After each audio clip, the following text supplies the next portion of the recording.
Hello, Alan here with our last and final class for the term on discovering Buddhism, the topic being Introduction to Tantra. So I hope you're well, and I hope you're dealing with the lockdown if you're in Sydney. And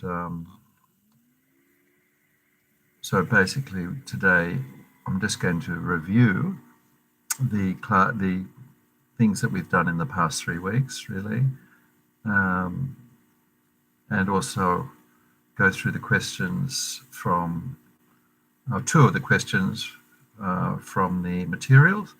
I sent those out to you, so hopefully you've got copies of the questions and they come with the answers too. So the first 2 questions, review questions, today will be actually straight from the list of questions that you've got, the Discovering Buddhism issue questions, but they might require a little bit of explanation, so we'll go through them. So the plan is really just to review the topic, which is not an easy one, Introduction to Tantra. And so what, if the notes that hopefully you've got, I sent out, I think yesterday, basically they're just summarizing the main points of Lama Yeshe's wonderful book, Introduction to Tantra. So there's just like excerpts from that guide from Lama, that wonderful book. And then at the end we'll do a meditation called Inner Fire Meditation. And this builds on what we did last week when we did that meditation on Chenrezig, the compassion meditation using white light. So this one's just, it's often called a completion meditation, from the completion stage. I'll explain what that means later on. So let's all, as usual, do our 5 minutes calm abiding mindfulness practice using our breath, just to calm down from whatever we've been doing and give our mind a chance to settle and be receptive to the class tonight. Okay, so just get comfortable.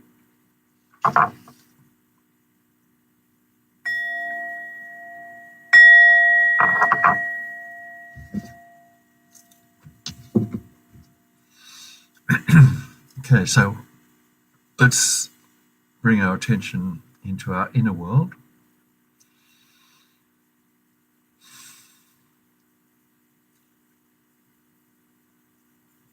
Get comfortable with either a chair or cushion, sitting, lying, whatever's the most comfortable. The body's relaxed, the mind can relax more easily.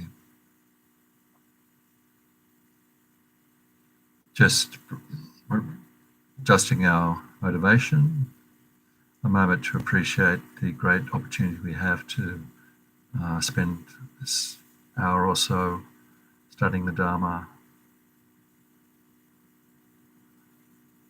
doing some practice.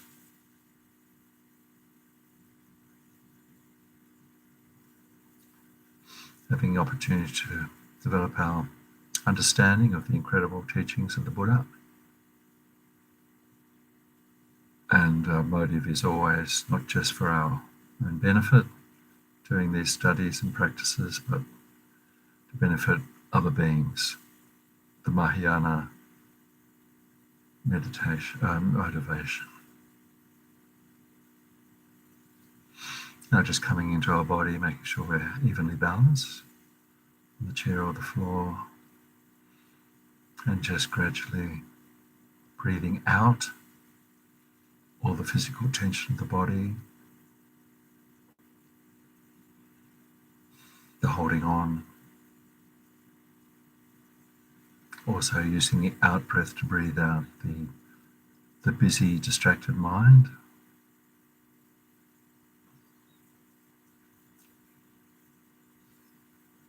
To let go of concepts and worries,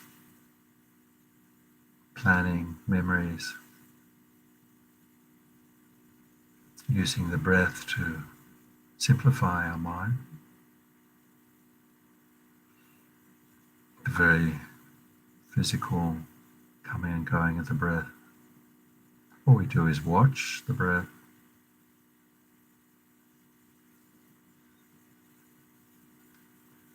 Which is always happening, but now we're noticing it.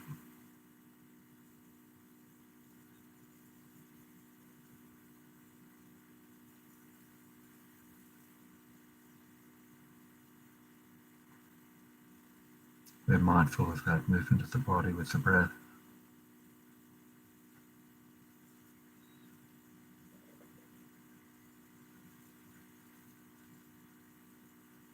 Whether it's the abdomen rising and falling, or the sensation at the nostrils, the movement of the whole body. Just choose a comfortable place to watch the breath, and then just rest there. Rest the mind there.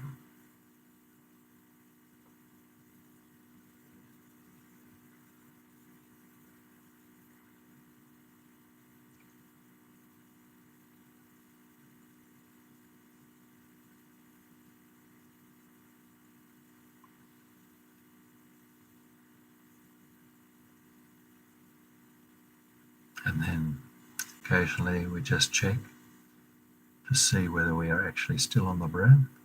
It's called introspection. Checking what the mind is doing.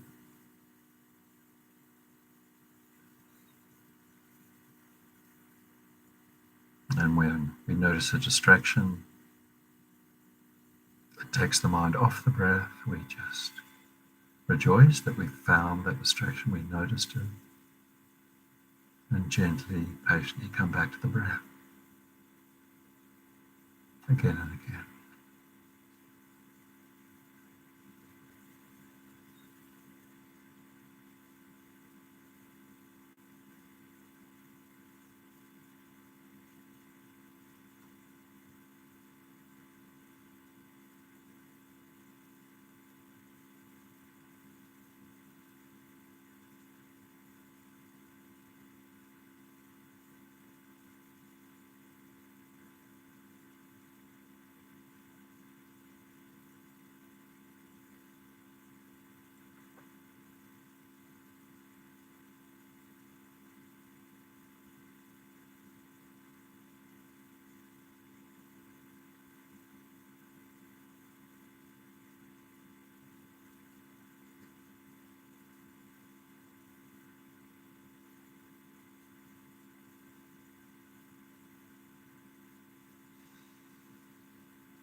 Coming back to the breath and staying with the breath.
Just relax.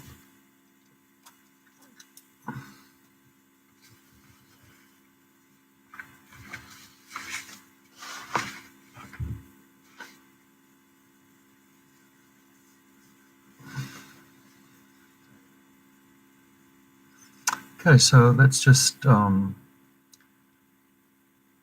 just noticed a sign has come up saying my connection is unstable. Please wait while we try reconnecting.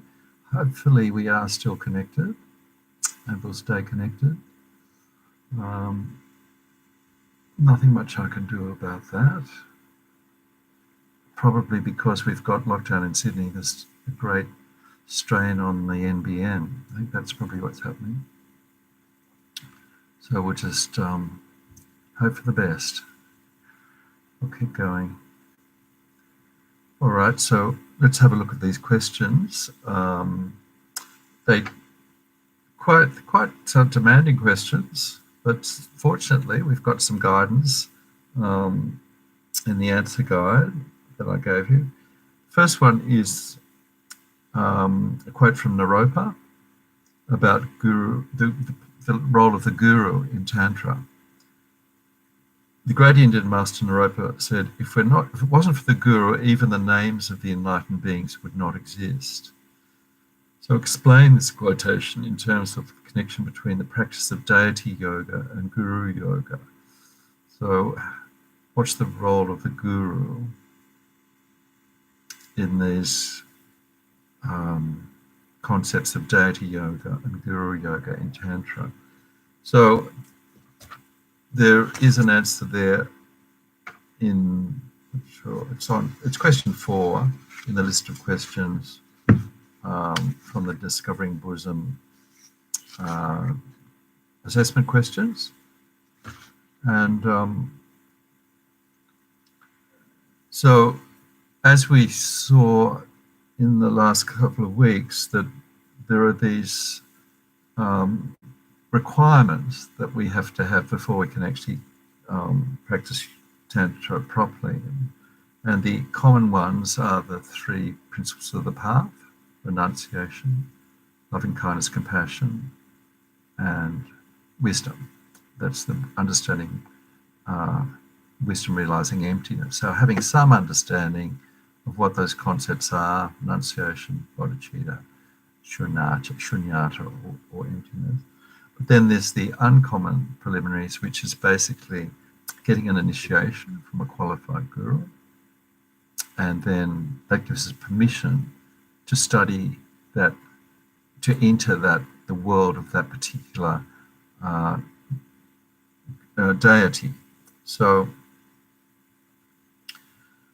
the guru, the person who gives us the initiation, we regard as a guru. Maybe not it could be our root guru, our most important guru, or it could be one of many gurus we have. So it's not uncommon, as we study Dharma over the years, that we get initiations from various teachers, more than one. But usually we will, over the years, if we're lucky, be able to pinpoint one of those gurus or teachers as being our most important one, the one that we've got the connection with, which we'd call our root guru. So,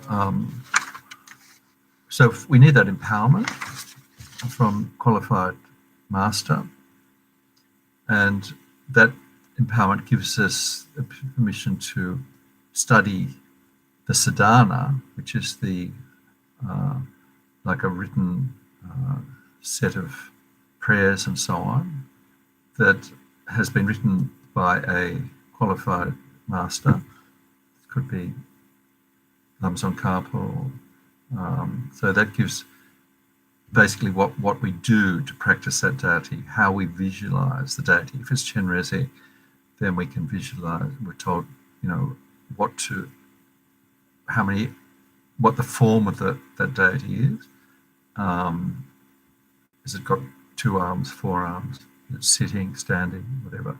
So the details of the sadhana is secret. So it's not possible for someone to, or shouldn't be possible for someone to actually study all the details of the sadhana of that deity unless we've had the initiation. That's why it's said to be secret. So even if we did try and do that, the teachers say we wouldn't be able to effectively have realizations or make any progress unless we'd had the initiation. So that's the outer guru. The guru gives us the initiation. The inner guru is our own Buddha potential, and the deity is what we imagine our future enlightened being to be. So remember that in Tantra we call it the resultant path, because we take the resultant enlightened, how we imagine ourselves to be when we are enlightened as a Buddha being, in physical form, in body, speech and mind. We imagine that we will be that being in the future. So that's why Tantra is called the resultant path. So in the daily practice, once we've got the initiation, we recite these prayers that are in the sadhana, or just say it's Chittamanitara. We had initiation into Tara, Chittamanitara, which is a highest yoga Tantra practice. And so there's usually a longer version of the sadhana, which we do when we're in retreat, and then there's a shorter version that we do every day. So those prayers that we do every day are designed to bring us closer to the resultant deity, that resultant Buddha that we're striving to be.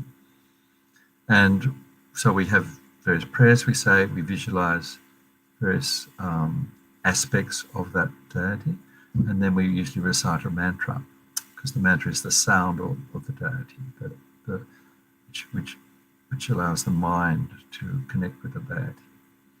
So it's the guru that introduces us to all these tantric high practices. So that's why it's said, and I remember Lama Zopa saying that the guru who gives us these practices, introductions to the tantric practices, is more kind than even historical Buddhas, more than all the Buddhas. So what that means, I think, is that we have a special connection with this teacher who's introducing us to the highest form of the Buddha's teaching, the tantric teaching. So there's been plenty of Buddhas in the past, but we haven't actually been lucky enough to have a connection with them to be guided into, say, tantric practice, get an initiation. So there's kind of a karmic link with this guru who in this life we've made a connection with, who is being so kind to introduce us to these higher practices. So all those previous gurus, previous Buddhas, we haven't had that link with them, and so we haven't received the teachings. Whereas this one life that we've got now, we've got this connection with this amazing teacher who can introduce us to the practice. So that's, probably a very long-winded way, the answer to the first question. And anyway, you can just review it there by reading it. Second one, the Mahayana path to enlightenment is said to be the union of method and wisdom. The union of method and wisdom. Explain how highest Yoga Tantra description of this unit differs from the sutra description.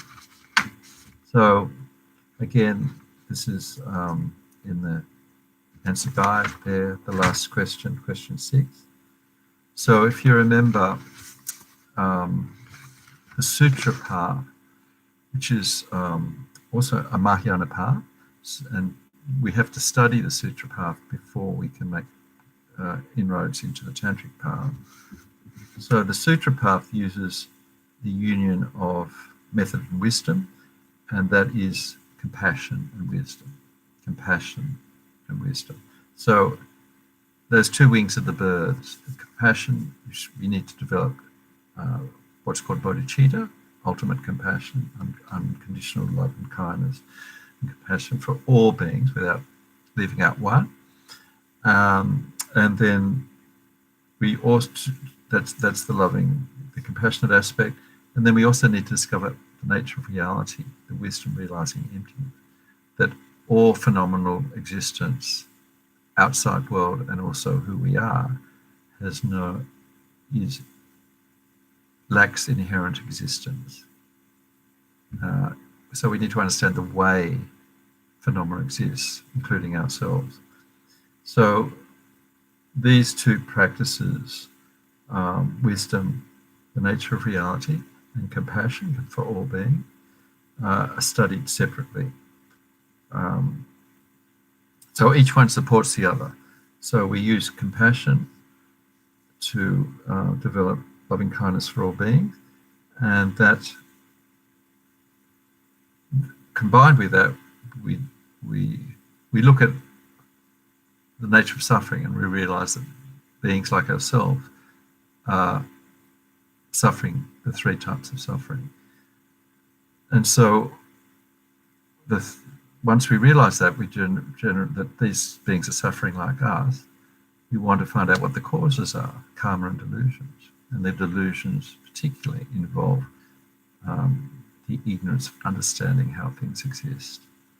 And so that leads us to think, well, we need to discover how things do exist, the nature of reality, that they're all dependent, that ourselves, there's no concrete self, even though that we are holding on to us until we become enlightened, we're holding on to this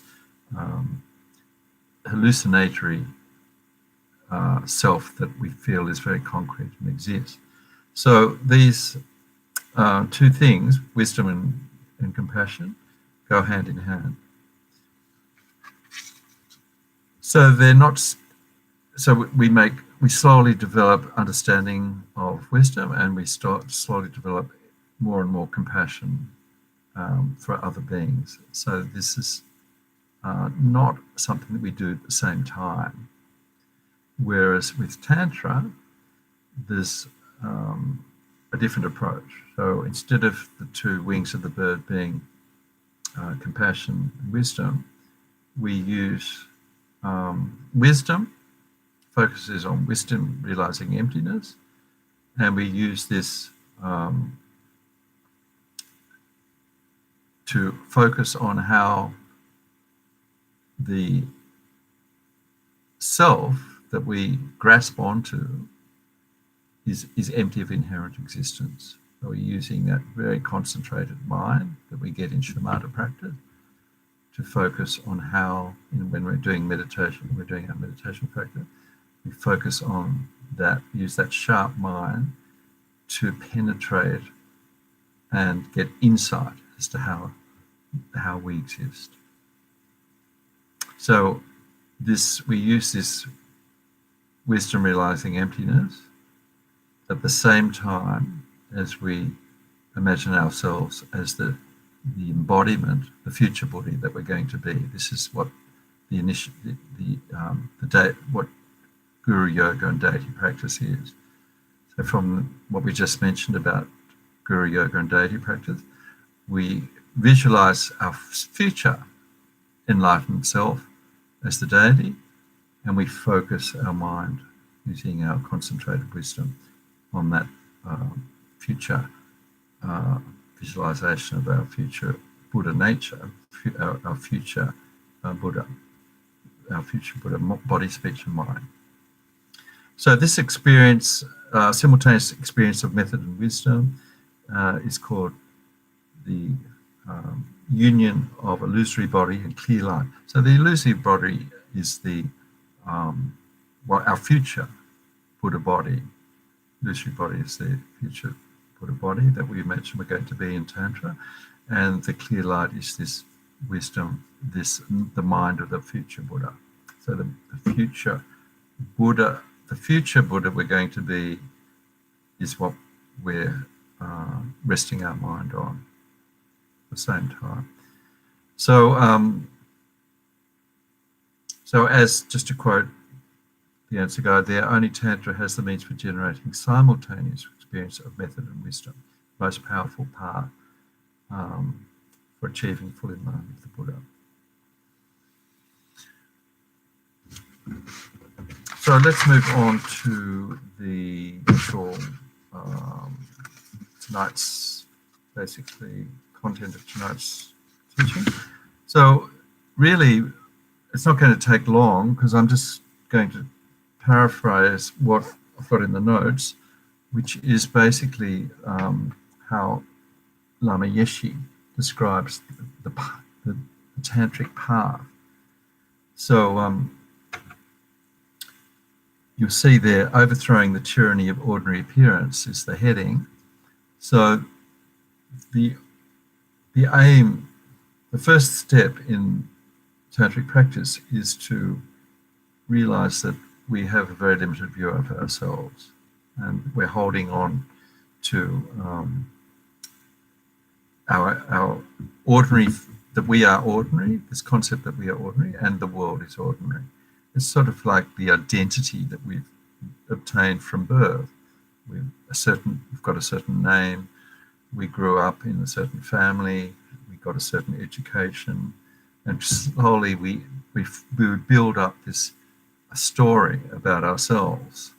And Lama Yeshe points out that the story often emphasizes the ordinary aspect, our defects. We tend not to actually accentuate our positive qualities. And so grasping at this ordinary sense, the alam, who is an unenlightened being, who has certain ups and downs. I'm like this, I'm not an enlightened being, I make mistakes, and so on. So this sense of being caught in this, the way we are now, thinking that that's the way we will always be, and that we're sort of trapped in that. But this is great. This is what Tantra will, if we practice it properly, will help us overcome. So it's seeing ourselves as just ordinary, seeing the world as ordinary, and then grasping on that, so feeling this is exactly the way things are. So Tantra gives us another view. And so the deity, this idea that we can transcend that. So Tantra teaches us that this, what Lama calls a unreasonably low opinion of ourselves, overlooks our Buddha nature, our potential. And so we have this potential to become what Lama Yeshe calls gods and goddesses, in Sanskrit called dakas and dakinis, which are male and female enlightened beings. So we need to dissolve this this sense of being ordinary and always feeling that we're going to be like this. We need to actually, that's the first step in our deity yoga, to dissolve this sense of ordinariness. So that's the first step in when we're doing, if we've got a tantric initiation, first thing is to dissolve our preconceptions into emptiness. These preconceptions of ordinariness are all in our mind. Okay, so they're something that are not concrete and are not self-existing and can be changed. So then we identify ourselves with something, a future Buddha nature, which is the deity. So it's Tara, a fundamentally pure and strong and compassionate being. Now, this is taking the future into the path, the resultant path, what our future, if what we want to be, we want to be an enlightened being. The tantric vision of the deity, Tara, for example, is how we represent it physically, and then the mind of that being, pure compassion, pure loving kindness, pure wisdom. And perhaps we have a mantra that we can use which will connect us with the mind of that being. So this is called divine pride. And so over the constant repetition of doing a daily practice on that particular deity, we gradually overcome this habit of seeing ourselves as this person who can't ever change. And so we identify more with our future Buddha being, and that's called divine pride. So as Lama Yeshe says, it seems, it looks like we're just imagining something at the beginning, but gradually we extend by dissolving our ordinary world, we see ourselves as in a pure environment and in a pure body, an enjoyment body. So this is what is meant by the mandala. The mandala of the deity is described usually in the sadhana that we've had the initiation into, and they will describe as how it, the physical appearance of Tara, if it's Tara, or Chenrezig, and then if you've probably seen circular drawings showing what a mandala of a particular deity is like. You've seen the Chenrezig mandala, you've seen a Tara, perhaps Tara mandala. So these are symbolic representations of a celestial palace or a celestial mansion where the deity resides, and there are obviously symbolic objects decorating the palace, and there are protection wheels, and there's a retinue. Sometimes there are protectors and so on surrounding the deity. So generation stage is that we use the two stages in two stages in tantric practice: the generation and completion stage. So generation stage is what we use to simulate our future enlightened body, speech, and mind. So this is the rehearsal, or where we use the imagination to be our future, our Buddha potential coming to fruition. We generate. So so we use the deity yoga, and we use the sadhana, which is the prayers and with the visualizations and so on. And so the sadhana and the daily practice, imagining that we're in the mandala of this particular deity.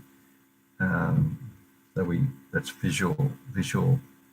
If we practice well, we can slowly get a vision of the pure body, which is a light body, not a physical body.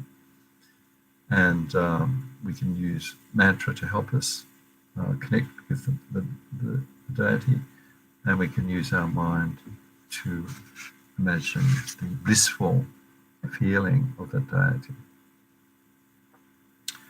So, as Lama Yeshe says, in the early stage of the practice, seeing ourselves as the deity is artificial. It's imaginary. Remember, we did the practice last week where we imagine ourselves as a body of white light, representing Chenrezig, body of Buddha of compassion, and we try to focus on that purity of the world of that future Chenrezig, future self as Chenrezig, and we recited a mantra which helped to focus on our visualization.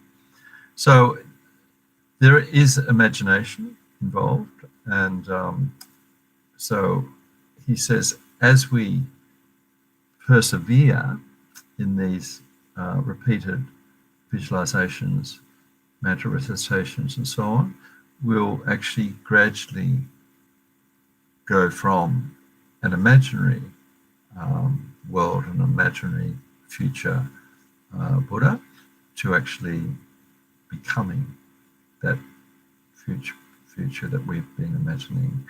So our mind will actually become the mind of the deity. Our ordinary sensory experiences, what we hear, taste, and so forth, we will be able to transform them into the blissful enjoyments of the deity. And as Lama Yeshe said, this isn't a fairy tale. Such transformation has been the experience of countless tantric meditators.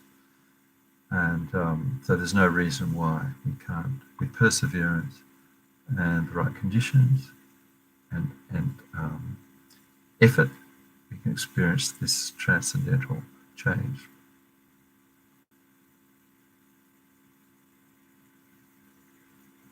So the completion stage is when we've made, I mean, this is all theory for me because I'm probably barely at the generation stage. I'm just trying to sort of fathom the nuts and bolts of Tantra.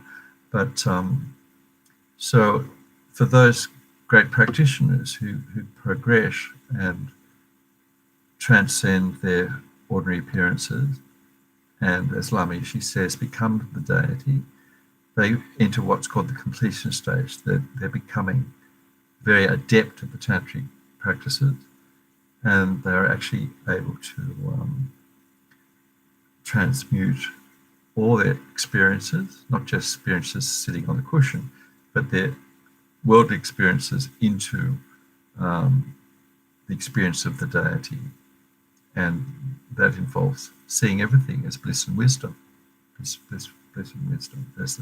As an enlightened being sees everything as bliss, so these at the completion stage, these great beings who've made progress can do the same. We gain mastery over our mind and the energy wins in the body. So these, as these great practitioners can subdue the coarse levels of mind, particularly being distracted by sensory objects and so on, and they can rest their attention in the bring the attention into the central channel, which is the main nadi of the psychic body, and they can actually control their mind and experience great blissful realizations. So these experiences sometimes called the realization of clear light, the experiencing wisdom realizing emptiness, and so we can unify these experience of bliss with the wisdom realizing emptiness. So the practice that Lama Yeshe has actually given us, and there's a book called The Bliss of Inner Fire, and he is allowing us to do this particular practice without an initiation, very kindly. So this, to go deeper into the meditation that we're going to do tonight, which I'm going to actually do literally, just read Lama Yeshe's guidance on it. It's very powerful. So this gives us a taste of what our future practice could be. As we become more familiar with this experience of being able to bring our attention into the central channel, that means going beyond the coarse levels of mind, leaving those aside, and going into this very subtle level of mind, which is always there, and it resides in the heart chakra. So these, if we can settle these coarse levels of minds, then we can have quite very blissful experiences. And so to get some experience of these blissful states of mind, the tantric teachings say that we can use ordinary pleasurable experiences. So we need to have some. You see that Namishi says in Tantra, pleasurable in Sutra, we're told that they can be a great distraction, these sensory pleasures. But in Tantra, we're told that we can harness these transitory sensual experiences and build on them. And so the interesting analogy that Lama Yeshe uses, he says, like certain insects that are born from wood, they actually are somehow integrated into the wood when the tree is growing, and they hatch deep within the body of the tree. They actually exist, these type of insects. So they use the food of the tree to develop, and then they grow and feed on the tree and eat the wood out of which they were born. So similarly, he says, tantric transformation, we use desire, these transitory pleasurable experiences, combined with insightful wisdom, the insight that we get from understanding infiniteness, and that that pleasure then can be transformed into consuming into a great feeling of bliss that can burn up all the negativities of our obscuring mind.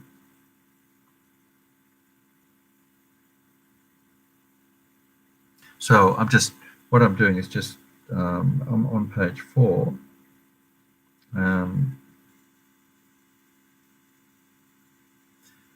Just skipping through most of those. Just about everything in tonight's notes is actually pretty well a direct quote from Introduction to Tantra with Lama Yeshe. So I'll just read a couple of stanzas from a couple of paragraphs.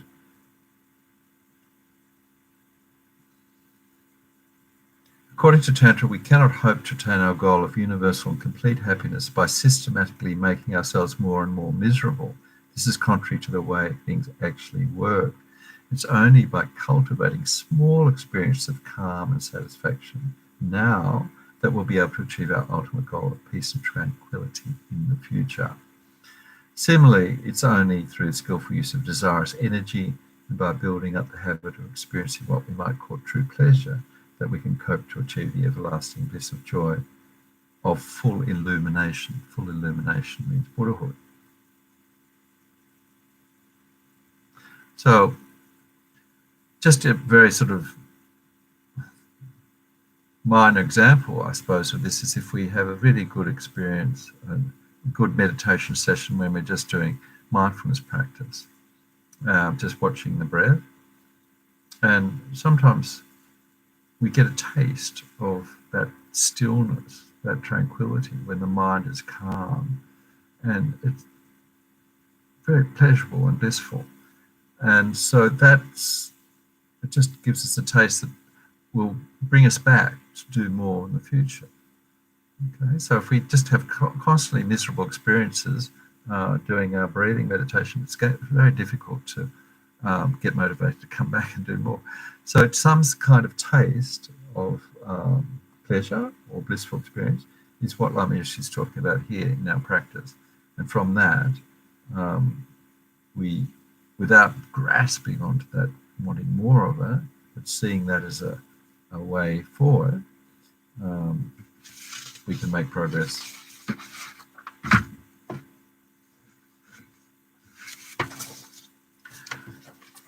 So, just now bringing us to this inner fire meditation. So, Lama Yeshe gives a little introduction there. He says that Westerners particularly are suited to do this sort of meditation because it's using, he says we like material things, and Westerners are very, distracted by material things, new gadgets, new technology, and so on. So what we're doing here is using the technology of the subtle mind and body and mind, and not the physical. We're using the physical body to access the subtle body. And so the inner fire meditation in Sanskrit is called tumo, inner fire meditation. So we use our concentration, our mind, to bring energy into certain points in the body, particularly in the central channel that runs down the spine from the crown down to the navel chakra and also down to the lower chakra. So, so by visualizing these chakras and channels and using our concentration to bring the energy into them, we can have a taste of the bliss of inner fire. So that is the bliss of having the mind going beyond the gross mind and making contact with the subtle mind. So just a brief overview is that we use a lot of visualization involved. So we start with visualizing this body of light, a little bit similar to what we did last week when we visualized ourselves, our white light of compassion in the heart and expanding that. So we use that feeling or that image of a body of light and hollow, and then we have imagine this chakra, this channel, the psychic channel running from the crown of the head down to the navel chakra. So this channel, it's said to be about straw wide, straw being, a grass straw. And at the navel, the point is just a little bit below our physical navel and next to the spine. We use that navel chakra to focus our mind and imagine that as being the place where the blissful feeling will initiate. So then we spend time sort of visualizing this area. He calls it a nexus of sensation in the navel area, taking the form of bliss, of a very joyful and blissful feeling. And that chakra, that channel goes up to the crown. And at the crown there's a point of bliss as well, the crown chakra. So we imagine that we take a tiny little ember about the size of a mustard seed from a fire, a glowing ember, and we place that at the navel chakra and just feel the warmth and bliss of that small ember and gradually feel that it's actually growing. It's actually expanding in this, what he calls the fireplace. I'm going to use his exact words here because he doesn't use any technical language, or very little. And then we use the breath to imagine that the air of the breath is actually igniting and giving more power to this tiny little ember of fire. And then gradually this fire ember generates so much heat that the heat actually rises up through the central channel to the crown. And at the crown, it melts this source of great joy and bliss there, another great joy of bliss. So he gives some analogies or like melting honey or melting wax. And that wax slowly flows down to the navel chakra, and we experience a great feeling of bliss. So without further ado, I think I might just start the meditation, and I'll be pausing at each point at the end of each visualization so we can actually get some feeling for it. So just remember that for further explanation and for further understanding of this particular meditation, Lama Yoshi's book called Bliss of Inner Fire is the place to go. Bliss of Inner Fire. It is available in hard copy and also digitally from Lama Yoshi Wisdom Archive, I think it is. But if you also find it listed in the resources of the FMT FMT shop. It's probably available on Amazon Kindle as well. Okay, so let's this is a practice that requires quite a bit of concentration, but do your best.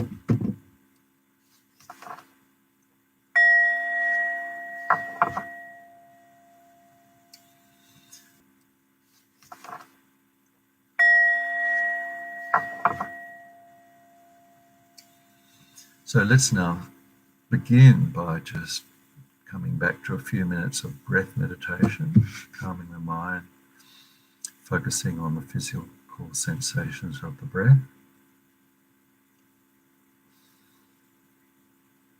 Making sure that the body is comfortable, balanced.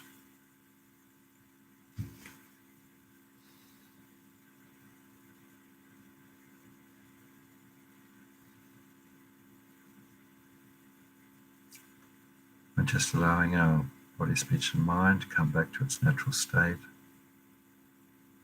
Comfortable, relaxed body. Outer speech silent, inner speech calm. That means we calm the inner chatter.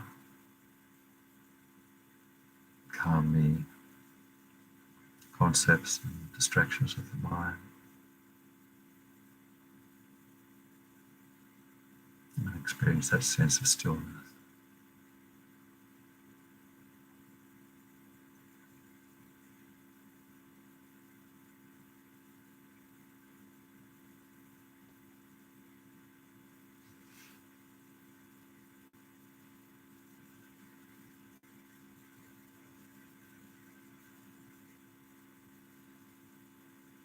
We begin our Bliss of Inner Fire meditation now. Just becoming aware of our physical body.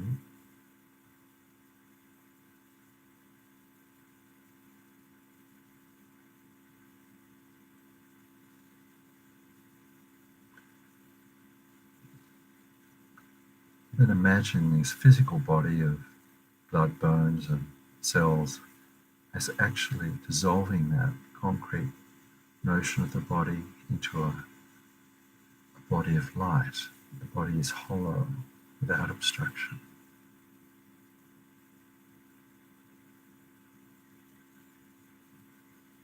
Like the inside of a very large vase.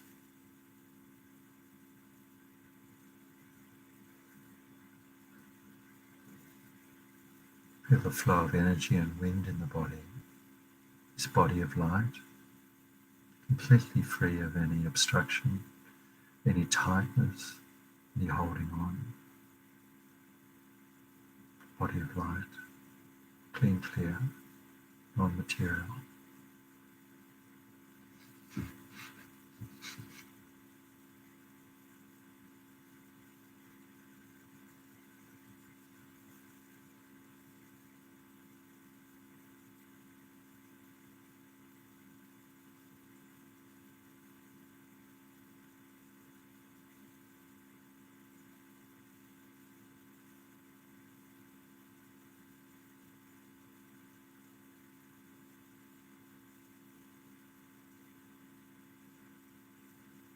So, within that body of light, we can scan our attention down towards the navel, slightly just below the navel, feeling some sensations there around this navel chakra.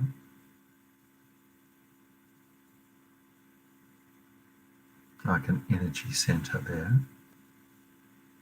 From that navel center chakra, imagine a translucent tube of light a channel or a chimney, very narrow, rising straight up from that fireplace of the navel through the center of the body to the crown, just a point just below the skull, just beneath the skull, the bone. This is the crown chakra.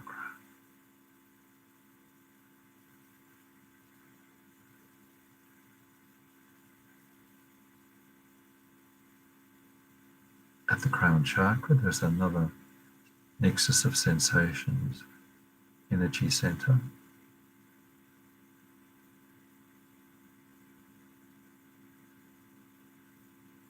Allow this energy center at the crown to take a form that suggests you bliss, a lot of bliss.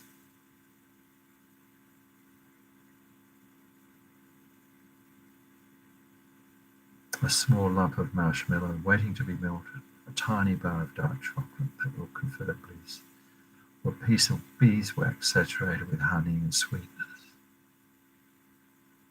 The potential to provide a blissful sensation.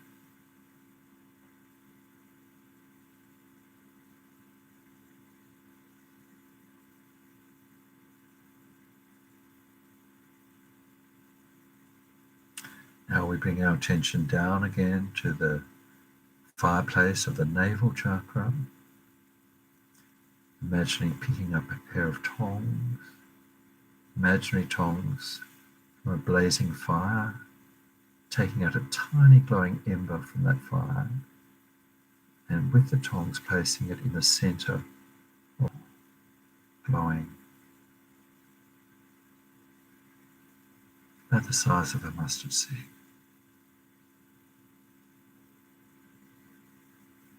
Focus our attention on that glowing ember at the navel, source of great bliss and warmth.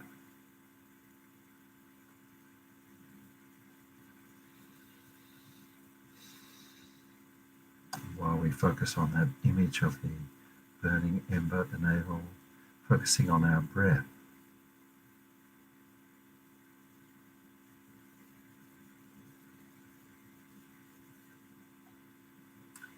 Each breath delivers fresh oxygen to that ember. It's burning brighter and brighter with each breath.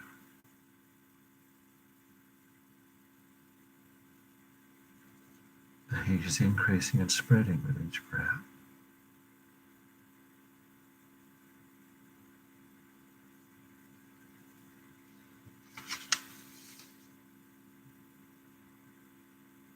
Count 7 breaths and imagine with each breath that ember of heat and bliss and light increases.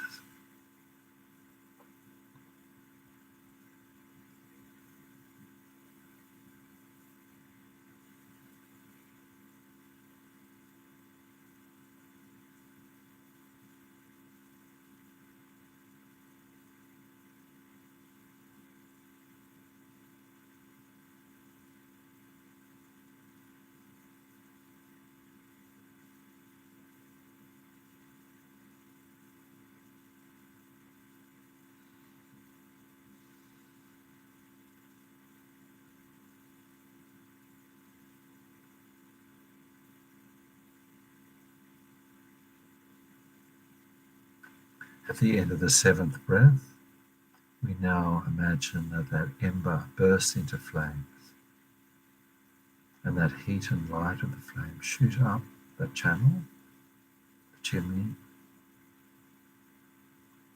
traveling up towards the crown chakra, burning away all obstructions, all obstacles.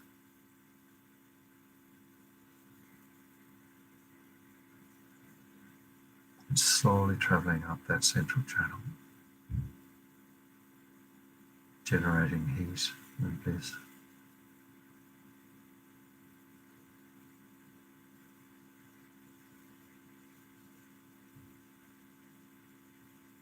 And then finally reaching the crown chakra.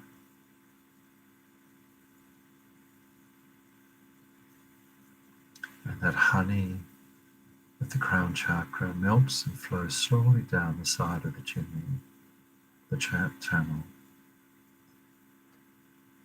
creating a feeling of bliss and sweetness to your mind and body.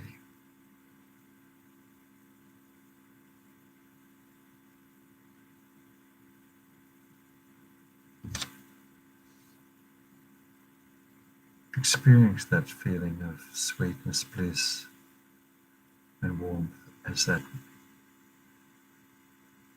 white melted light flows down.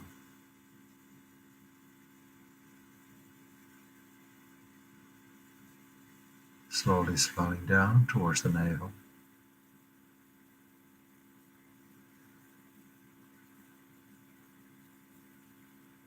Experience a great feeling of bliss in mind and body.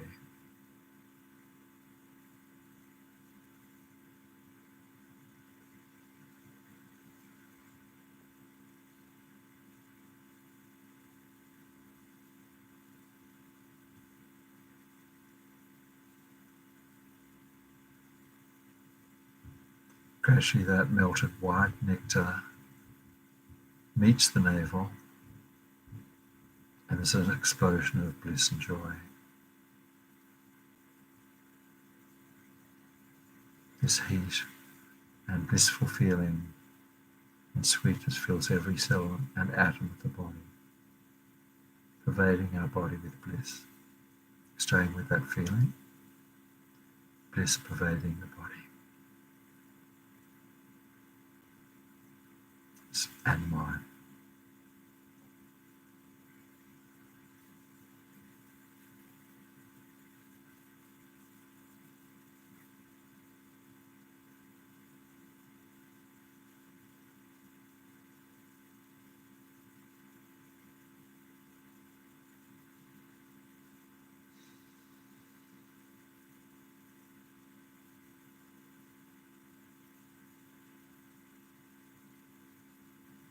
So staying with that awareness of this pleasurable feeling of bliss, without grasping, without holding. Every thought, distracting thought, is dissolved into the bliss.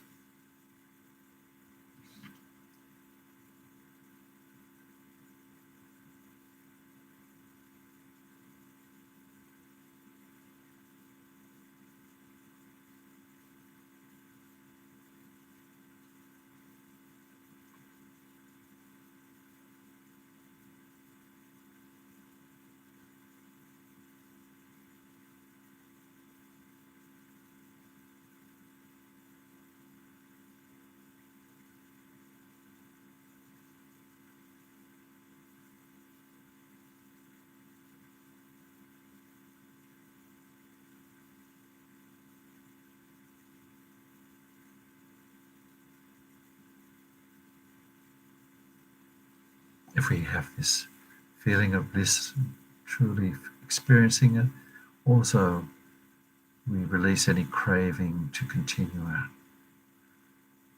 We experience it and let it go. Enjoy and relax.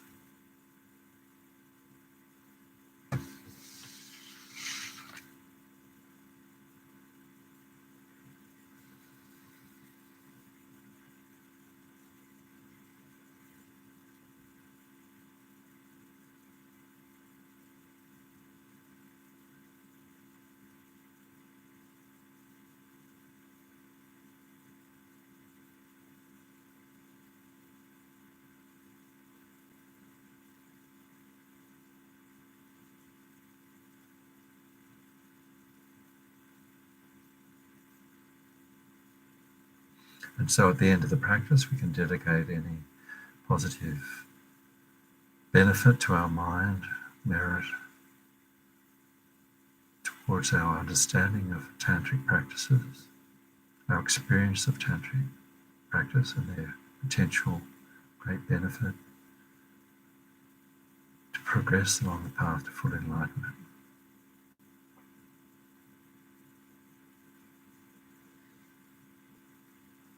To understand our Buddha potential,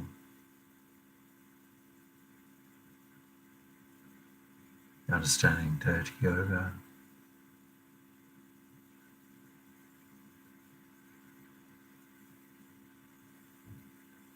use of desire in the path, Tantra.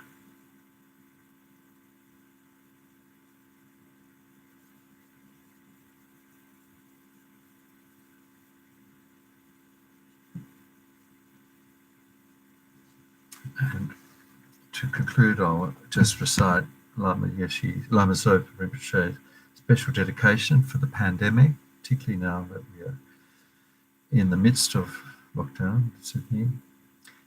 However many sick sentient beings there are, may they quickly be freed from all sickness. May all the sickness, without exception, of all transmigrating beings never occur again. May the Buddha Dharma last for a long time, and may sentient beings in this world meet the Buddha Dharma and achieve enlightenment as quickly as possible. Dedicating to that.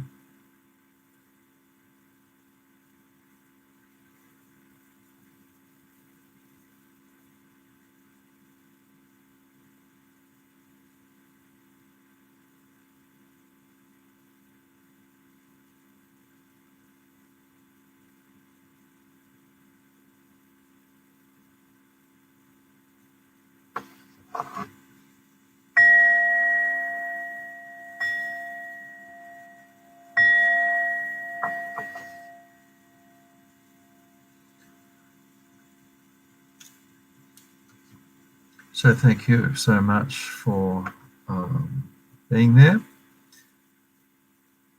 and stay well. So that's the end of this module, Introduction to Tantra. We also take a break now, Vajrayana Institute, for their mid-winter break from now until early August. It's 4 weeks. And at the end of that break, we will start module number 1, studying the whole cycle of discovering Buddhism again. If you haven't done module 1, welcome to join us.